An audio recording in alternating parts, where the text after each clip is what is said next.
You can also set up a screen lock for your Samsung Galaxy Watch Ultra, and to do that, go in settings and then go in security and privacy, and here you will see this option lock type. Go in here and it gives you two options to lock the display of your watch. You can set up a pattern or you can set up a pin as well. So let's go in pattern, and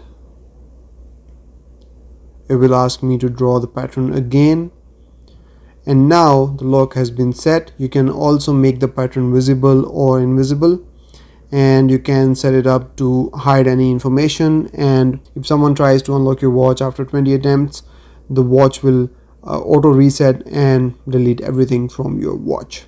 And to use your watch again after it's reset, you will need to verify with your Google account saved on this watch. So that's very important.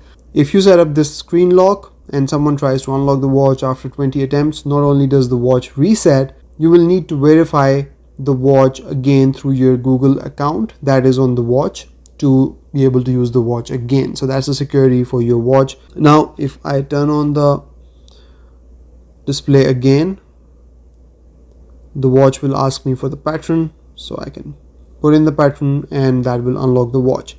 Now the watch also detects if you are wearing the watch, and as long as you are wearing the watch, it will not lock again, but as soon as you take off the watch, it will lock again.